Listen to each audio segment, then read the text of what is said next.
जी sir, अगर आप ध्यान दीजिएगा यहाँ पर तो हॉलो इनफाइनाइट सिलेंडर में अगर आप ध्यान दीजिएगा तो आउटसाइड पॉइंट की बात करेंगे तो R is greater than R है।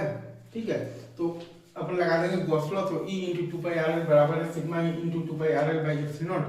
तो ई बराबर है हमारे पास sigma R by epsilon naught. ठीक है, अगर आप आउटसाइड पॉइंट पर बात करेंगे तो R is greater than R है, तो E into two pi R L बराबर है हमारा sigma into two pi R L by epsilon not.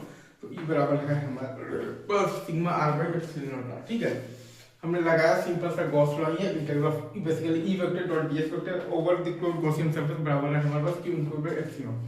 हमारे पास है integral of E vector dot ds vector over the closed Gaussian surface बराबर है हमारे पास q इनटू बाय एप्सिलॉन। हमारे पास है basically integral of the E vector dot ds vector over the closed Gaussian surface हमारे पास बराबर है q इनटू बाय एप्सिलॉन। यही आता है हमारे पास गॉस लॉ। ठीक है, अब हॉलो इनफाइनाइट सिलेंडर अगर है तो outside point R is greater than R, तो E into two pi R L बराबर है sigma into two pi R L by epsilon naught. तो ई बराबर है हमारे पास sigma R by epsilon naught आते हैं। वही सिंपल है, आपके पास जो सवाल है हॉलो इनफाइनाइट सिलेंडर का आप बेसिकली आउटसाइड पॉइंट पर क्या होगा इलेक्ट्रिक फील्ड। ठीक है सर, अगर हम लोग बात करेंगे यहाँ पर बेसिकली हॉलो इनफाइनाइट सिलेंडर की बात करेंगे तो इनसाइड पॉइंट की बात करेंगे तो R is less than R, तो E into two pi R L बराबर जीरो बाई एप्सिलॉन, ई बराबर जीरो। इनसाइड पॉइंट की बात करेंगे तो R is less than R, तो E into two pi R L बराबर जीरो बाई एप्सिलॉन, तो ई बराबर जीरो है। तो गॉस लॉ लगाए हैं सिंपल सा, integral of E vector dot ds vector over the closed Gaussian surface is equal to q into by epsilon. Integral of E vector dot ds vector over the closed Gaussian surface बराबर है हमारे पास q into by epsilon naught क्या।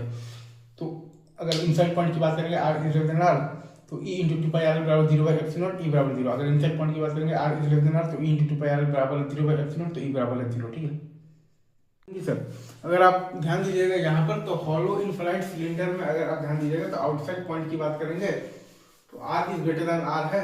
ठीक है, तो अपन लगा देंगे गॉस लॉ, तो E into two pi R L बराबर है sigma into two pi R L by epsilon naught.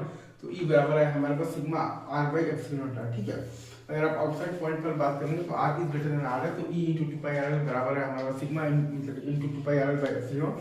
तो ई बराबर है हमारे पास sigma R by epsilon naught. ठीक है, हमने लगाया सिंपल सा गॉस लॉ ही है, integral of basically E vector dot ds vector over the closed Gaussian surface बराबर है हमारे पास q इनटू बाय एप्सिलॉन। हमारे पास है integral of E vector dot ds vector over the closed Gaussian surface बराबर है हमारे पास q इनटू बाय एप्सिलॉन।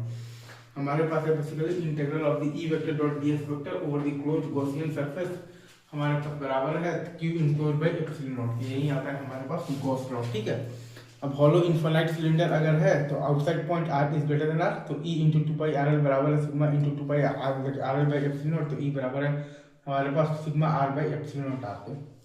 वही सिंपल है, आपके पास जो सवाल है हॉलो इनफाइनाइट सिलेंडर का आप बेसिकली आउटसाइड पॉइंट पर क्या होगा इलेक्ट्रिक फील्ड। ठीक है।